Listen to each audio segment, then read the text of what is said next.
Eh bien, salut à tous les amis, c'est Bavez, j'espère que vous allez bien, carrément comme d'hab, ça va super.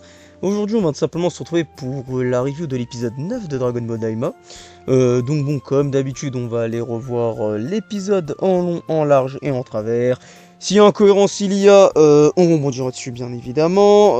De toute façon, on va revenir sur tous les différents événements de l'épisode dans l'ordre chronologique de celui-ci. Alors, donc pour commencer, notre bande de joyeux lurons, hein, toujours Goku, Glorio, Shin et Pansy, sont dans leur vaisseau. Hein. Après, bon, t'as Pansy qui concrètement a envie d'aller prendre un bain et donc de dormir à l'hôtel par la même occasion. Hein, donc elle fait une semi-crise. Ensuite, le fameux problème. Le fameux problème en rapport avec Goku, elle trouve un subterfuge en lui mettant un bonnet tout simplement. Donc une fois arrivé à l'hôtel, justement, on a Goku qui à un moment enlève son bonnet, ce qui fait que bon, certains démons ont capté justement qui il était, vu qu'ils ont dû entendre les rumeurs. Il remarque aussi voilà, qu'il a un petit sacron, donc bon, il suppose bien évidemment que c'est la Dragon Ball, donc ils veulent tenter d'aller leur voler. Entre temps, on a tout simplement Pansy qui prend son bain, qui envoie Goku pour qu'il aille en prendre un. Ensuite, dans l'hôtel, il y a une sorte de mini bagarre qui a lieu. Ensuite, donc on a, si je me trompe pas, Shin, Pansy et Goku qui sortent. Dès que le loup-garou les capte, il siffle d'un coup, donc bah, tu comprends directement que le loup-garou est avec eux. Enfin, est avec justement les fameux, enfin les deux personnages qu'on a vus. Qui ont capté tout simplement que Goku était Goku et qu'il avait la Dragon Ball.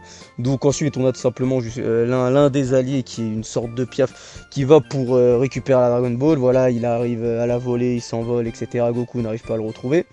Pansy, maligne comme elle a quand même fait en sorte de laisser un tracker dessus. Bon réflexe, hein, bon, tu vois que la meuf c'est quand même une... bon après c'est pas vraiment une... si c'est comme une inventrice en soi. Mais voilà, tu vois quand même qu'elle est un peu débrouillarde à ce niveau-là, etc. Donc bon. Entre temps d'ailleurs on a le Piaf qui va rejoindre le loup-garou. Et en fait on voit que le loup-garou c'est simplement l'autre qui... Donc on sait que son sort c'est de se transformer en loup-garou. Hein. Donc ensuite, Pansy monte tout simplement la destination où exactement est le Piaf avec la Dragon Ball. Elle lui prend de l'endroit, Goku y va, il capte les deux voleurs. Les deux voleurs ensuite essaient de s'enfuir avec la Dragon Ball. Bon voilà, Goku et j'ai envie de te dire, il joue presque à chat avec eux. Hein. Voilà, il essaie, genre il met des coups, les ennemis l'esquivent. Voilà, à un moment il arrive à mettre un coup, il arrive à récupérer la Dragon Ball. T'as Glorio qui débarque à ce moment-là. Il balance son sort de foudre sous forme de fouet. Et ensuite il les balance, j'ai envie de dire dans la stratosphère, non pas vraiment, mais voilà, il les balance à perpète. Et au moment où tu les balances, tu vois que les persos ils sont dans un format de typose, j'ai pas compris. Genre il les balance, les persos ils sont en position typose et ils s'envolent comme ça. Bon, j'étais en mode d'accord, ok. Ok. Bon, donc ensuite, voilà, Goku de retour avec la Dragon Ball, avec Glorio.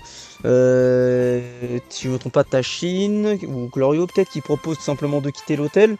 Bon, Pansy qui n'a pas envie, voilà, ça a coûté cher. Hein. Bon, la meuf elle veut juste dormir et se mettre bien. Goku qui va proposer tout simplement de, entre guillemets, se sacrifier, enfin, rester éveillé pour garder la Dragon Ball. Tandis que les autres dorment. Et là, voilà, on a une petite scène de Goku qui, pour rester éveillé, commence à mettre des coups dans le vent. Voilà, genre un peu des réflexes, bah, vraiment, genre vraiment des réflexes de gosse qui ne veut pas dormir. Hein. Genre mettre des coups dans le vent, se mettre des coups pour rester éveillé, s'élargir les yeux, bon, voilà, des conneries qui ont été mis là. Bon, voilà, le côté Goku gosse a totalement été représenté ici. J'ai envie de te dire, même si bon, on rappelle que le personnage, à ce moment-là, il a plus de 30 balais, je crois, une connerie du genre, peut-être que j'abuse, mais une connerie du genre, bref. Donc ensuite, on a tout simplement notre troupe qui voit que Goku était en train de dormir. Voilà, donc ensuite, ils se demandent depuis combien de temps il s'est endormi, mais en soi, ils en ont rien à faire. Ils vont reprendre le vaisseau et commencer à se tailler. Et là, on va tout simplement se taper la catch et on va partir du point de vue, enfin, j'ai envie de dire, d'un autre quatuor, donc bah, de Vegeta. Bulma, Piccolo et Ibis. Ouais, c'est ça, vraiment, je me trompe pas, c'est Ibis. Bon, on t'explique rapidement, enfin, au moment où ils arrivent, voilà, petit parallèle avec l'autre troupe, eux, on voit que leurs vaisseaux ont été volés. Et là, voilà, on nous montre le pourquoi du comment le vaisseau a été volé. Donc t'as tout simplement Vegeta qui a rétamé une bande de démons à la con, hein, qui sont là, ils ont essayé de gérer Vegeta, Vegeta leur a mis un coup à chacun, il les a étalés au sol, hein, classique. Ensuite, entre temps, on a tout simplement Ibis qui lance un appel pour que la bande à Goku tout simplement les rattrape. Entre temps, on va avoir le plan, enfin on va avoir pas un plan, une courte séquence sur, j'ai pas envie de noter, c'est Degesu, c'est ça, Degesu et Goma. Donc tout simplement Degesu qui apprend à Goma, pas que Goku, enfin que oui, Goku et sa bande, enfin les terriens comme ils les appellent, je crois ils les appellent même pas les terriens, je crois que c'est juste les humains. Bref, en tout cas, qui sont arrivés dans le royaume des démons. Et ensuite, bon, il se dit, oh, ouais, juste pour récupérer Namek, etc. Ensuite, Degesu lui dit, oui, bah, concrètement, il cherche à avoir un Dragon Ball. Bon, à ce moment-là, Goma se marre, en mode, oui, bon, vas-y, ils y arriveront jamais. Et puis, il lui apprend tout simplement qu'il a déjà réussi à avoir la troisième. Donc, à ce moment-là, voilà, Goma choqué, hein, il est là. Ensuite, il commence à péter légèrement son crâne sur Degesu, hein. Ensuite, on va tout simplement revoir un moment sur notre troupe donc de Bulma, Vegeta, Piccolo, Ibis, avec tout simplement enfin les deux équipes qui se rencontrent. Donc bon, voilà, t'as Pandy qui se présente à Bulma, enfin Bulma qui se présente à Pandy, et bon, ils se parlent en 2-2. Et après, bon, Vegeta dit vas-y, on va embarquer dans ton vaisseau. L'autre troupe dit ouais, mais non, faut quand même garder les. Enfin, Glorieux en tout cas dit qu'on peut pas se barrer sans les vivres, la tente, etc. Euh, Goku qui lance une petite pique au moment de se tailler en mode oui, bah nous on va aller chercher les DB en attendant. Allez vous battre contre le roi Goma si ça vous chante. Ensuite, bon, à ce moment-là, t'as Bulma qui fait une petite grimace, Vegeta qui est assez vénère. Et à partir de là, on va avoir justement la bande que Vegeta a flingué dans le bar, hein, le simili-bar, revenir pour essayer de se battre contre eux. Et bon, donc là, allez, vas-y, petite séquence sympathique, voilà, Vegeta qui cale des petites esquives, hein, met un coup à chacun pour les mettre au sol, hein, limite au même niveau. Ensuite, voilà, on a Piccolo qui pareil va mettre un coup à un gros perso qui va le mettre au sol aussi. Et Vegeta qui va finir le dernier, bon, c'est... Ah, j'ai envie de te dire, ça casse pas trois pattes à un canard, hein, mais bon, c'était sympa, on va dire, hein, vraiment, c'était juste sympa. Rien de plus à rajouter sur cette séquence, hein. Si, oui, mis à part le fait que, bon, là, on aurait pu croire qu'ils vont se faire évincer pendant un petit moment, le temps que le vaisseau arrive. On apprend que, donc, ils n'ont pas détruit le vaisseau ou quoi, ils l'ont juste pris et mis de côté, donc... Logiquement, hein, ils vont les rejoindre et donc on va pouvoir, les deux équipes vont continuer leur aventure ensemble. Bref, suite à ça, on va tout simplement avoir une nouvelle séquence qui va d'ailleurs clôturer l'épisode. Tout simplement une séquence où on va avoir Arinsu et... J'ai pas envie de me tromper, je crois que c'est Marba.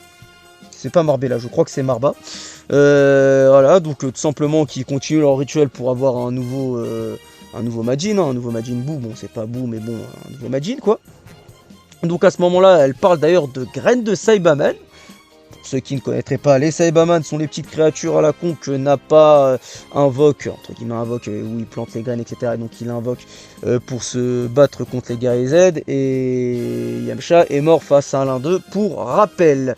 Donc là déjà tu apprends qu'il y a des graines de Saibaman dans le monde des démons. Pourquoi pas? Bon, tu me diras, ouais, c'est une sorte de mini-démon, plante. Oh, allez, vas-y, on va dire ça passe. Donc on apprend qu'elle compte utiliser le Saibaman pour justement pouvoir donner naissance au nouveau Majin en question. Donc à partir de ce moment-là, elle donne la graine à Arinsu, Arinsu la plante. Et ensuite, bon, à ce moment-là, petite CGI dégueulasse. Hein, je vais pas vous mentir que j'ai pas du tout aimé le rendu. Enfin, ouais, au niveau de, enfin, au moment où ça implose et ça sort, je sais pas, le rendu est très très très bizarre. Mais bon. Après bon, le truc est verdâtre, etc. Ça on va dire que c'est à cause justement du Saibaman. Et à partir de là, eh ben, on va avoir justement le Majin qui va naître. Et je vais pas vous mentir, je n'aime pas son chara design, hein. Bon, en fait, son chara design c'est très simple. Imaginez Boo fusionné avec, on va dire, un Saibaman. En vrai, parce que c'est un peu le cas, vraiment au niveau du crâne, c'est vite fait le cas. Enfin, si c'est le cas au niveau du crâne. Je sais même plus. Est-ce que les Saibamen... Non, je crois pas qu'ils ont des oreilles pointues. Les Saibamen, hein. Si? Non, si, je sais plus. Peut-être que si. Peut-être que si, ils ont des petites oreilles pointues à la con. Hein. Ouais, ils ont des petites oreilles pointues à la con. Mais bref, donc imaginez, comme je vous l'ai dit, donc un Saibamen au niveau du crâne et des oreilles. Justement, le pantalon debout, avec le M debout. De toute façon, vous allez avoir une image, hein, mais... Et avec, on va dire aussi un corps de Saibamen, mais bizarre, et avec une gueule, je sais même pas qu'est-ce que pourrait être... En fait, c'est tellement bizarre, la gueule. J'ai l'impression d'avoir des personnages de l'arc... pour ceux qui auront regardé Dragon Ball Z, de l'arc tournoi de l'au-delà, concaténé avec un hit, avec un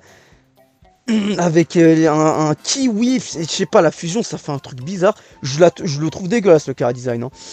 Est-ce que Toriyama a vraiment travaillé sur le chara design? Je ne sais pas. Hein. Mais il nous habitue à beaucoup mieux, hein, notamment avec Dragon Quest, pour ne citer que l'une de ces dernières, l'un en tout cas de ces derniers, chara design. Mais bref, donc ensuite on a Rinsu qui va tout simplement demander au Majin, oui bah, va aller niquer le Tamagami numéro 1, enfin, va récupérer la DB, enfin la première Dragon Ball, quoi, en allant flinguer le Tamagami numéro 1. Ce à quoi, bah, on finit l'épisode avec le Majin qui te lâche un compris avec un petit sourire à la con. Mais ouais, franchement, la dégaine du Majin, il s'appelle quoi? Je crois que c'est Majin Ku. Je crois que son nom c'est un truc comme ça, c'est le pire. Hein. C'est Ku, un truc comme ça, c'est K-U-U, une connerie à la con. Je sais même plus qui le nomme, est-ce que c'est Harinsu, est-ce que c'est Marba? Je crois que c'est Majin Ku. Hein. Majin Ku. C'est une dinguerie. Ils ont changé une lettre. Genre pourquoi Ku? Genre pourquoi? Alors que je sais pas, ça reprend les gènes des Saibamen, donc au pire Majin Su. Mais Majin Ku, c'est... Ouais, bon, après est-ce que lui aussi il aura un potentiel d'absorption quoi? Je ne sais pas. Peut-être. Mais ouais, non franchement, l'épisode en soi il était pas déco... Enfin en vrai c'était du Daima. Hein, pour du Daima c'est normal, hein, j'ai envie de te dire, c'est... plus ou moins redondant dans les péripéties, encore une histoire de vol, notamment. Bon voilà, voir la bande à Vegeta, enfin j'ai envie de dire, dans le royaume des démons qui fait quelque chose, c'est sympa. Bon, après, bon, le fait qu'il défonce les démons de merde comme ça, j'ai envie de te dire, encore heureux. Et ouais, bon, mis à part ça, voilà, on a eu le petit instant Goma, Degesu, bon, ils te les mettent tous les 4 épisodes, histoire de dire, ah, c'est toujours eux les Antins, faut pas oublier, hein. Et bon, Harinsu, tu vois, qu'ils mettent vraiment le doigt dessus en mode, ouais, c'est vraiment elle, l'Anta, me calcule pas Goma, et il y a le nouveau Majin, donc prépare-toi à potentiellement voir des dingueries. À tout moment, prochain épisode, on voit Majin Ku face au Tamagami, hein. C'est une possibilité. Mais bon, en vrai, c'est tout ce que j'avais à dire sur l'épisode. En vrai, en termes d'incohérence, rien de spécial. Hein. Bon, on pourrait parler des graines des Saibamen, mais qu'est-ce que tu veux dire sur ça? Je crois même pas qu'on ait de réelle provenance sur les graines des Saibamen. Peut-être dans les boucs ou quoi, faudrait vérifier. Mais là, comme ça, à ma connaissance, ou en tout cas de tête, je ne vois pas... je ne me rappelle pas qu'on ait déjà eu vraiment la vraie provenance des Saibamen. Mais bon. Sur ce, en vrai, je vais tout simplement finir la review ici, hein, il n'y a rien de plus à rajouter. Encore une fois, Majin Ku, hein, voilà, hein, on verra ce qui en retournera, mais j'ai mal au cul, hein. Ah, j'ai mal au cul, mais genre vraiment. Donc sur ce, je vais tout simplement vous souhaiter une bonne journée, en espérant que cette petite review donc, de l'épisode 9 de Dragon Ball Daima vous aura plu. Et je vais tout simplement vous laisser avec l'outro, donc sur ce, allez, salut!